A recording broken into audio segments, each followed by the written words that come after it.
Hello, Crestview. Mayor J.B. Whitten with my weekly video chat. A few things I want to go over with you today. First of all, we did have a city council meeting on Monday night. I usually don't go into detail with that because it's a long meeting, and I also cover that in different formats.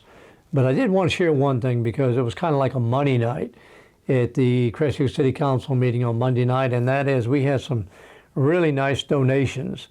We had $3,000 donated to our small business grant program by Edward Jones Financial Services, represented by Mr. Tim Stewart.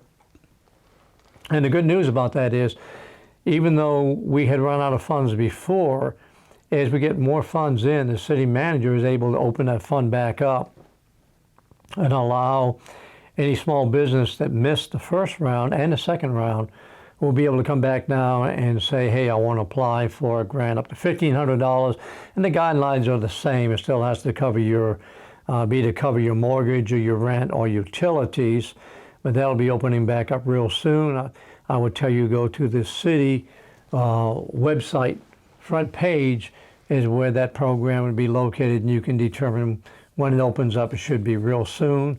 And then right after that, Hannah Wilburn from All In Credit Union came up and donated another $5,000 to that fund. So with that $8,000 and other contributions we've had and the initial amount the city had, we have exceeded now $100,000 that was put in that program to help out small business.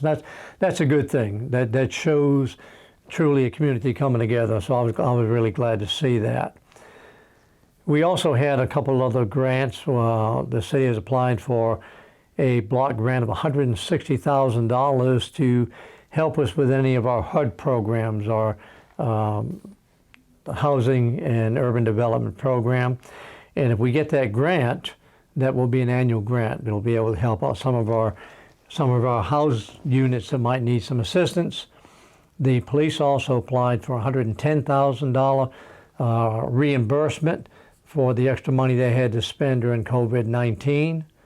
And then to top that all off, the city accepted $25,000 from the Kiwanis Club in order to put in a park in the new, that's not the new environmental park, but the newly renovated environmental park that will be reopening probably within the next couple of months. And I'll keep you up to snuff on that when we're going to do that. I did want to mention another thing from the city council meeting, though, and that is medical marijuana.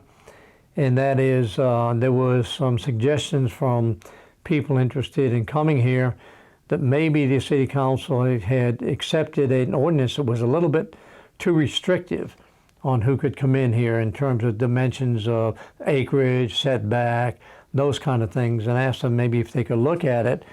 And so they had a fair amount of discussion on that with the city manager and directed him to go back in and tweak that medical marijuana ordinance and bring it back to them. And what that does is it's going to make the process get drawn out a little bit more, because in order to do that, they have to publicly advertise that they're going to look at the ordinance again, and then they have to do 2 public readings before it becomes effective.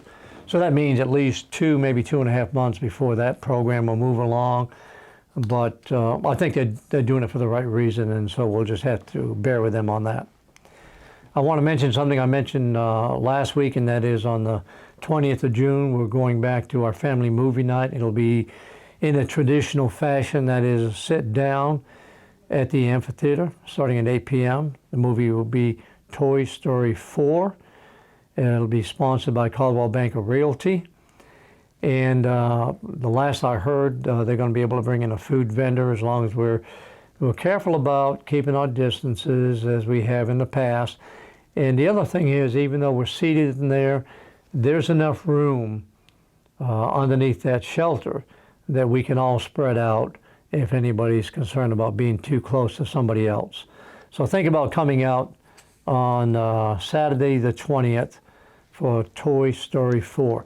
The last thing I want to leave you with is something that's pretty exciting, at least to me, and that is the 4th of July celebration is not going to be canceled in Crestview. In fact, what we're going to do is enhance it. We're calling it the 4th of July Extravaganza, It's in the capable hands of the Main Street Director, Sandra Wilson, and she's going to tie several events all together. And that is the Triple B that was delayed because of the coronavirus will start on Main Street at 11 a.m. and last until 7 p.m. on the 4th of July.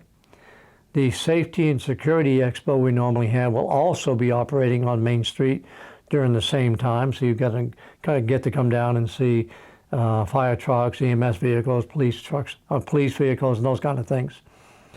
And then at 4 p.m. over at Twin Hills Park, the pre-fireworks celebration will begin over there. There'll be vendors over there, there'll be music over there, there'll be games over there, and that'll last until the end of the fireworks, which will be sometime obviously after dark. So you can always make a decision, stay on Main Street, go over to Twin Hills, go between the two.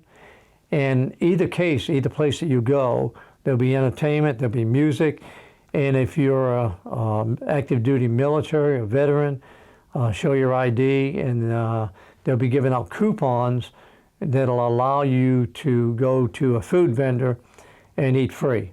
And so they're tying in the Military Appreciation Day at the same time, and then Main Street will reimburse the food vendors for any food that they give out during the Military Appreciation part of the celebration. So to me, it's going to be a great opportunity to come out, kind of a celebration and coming out of this tail end of the coronavirus, coming together as a community and celebrating together as a community.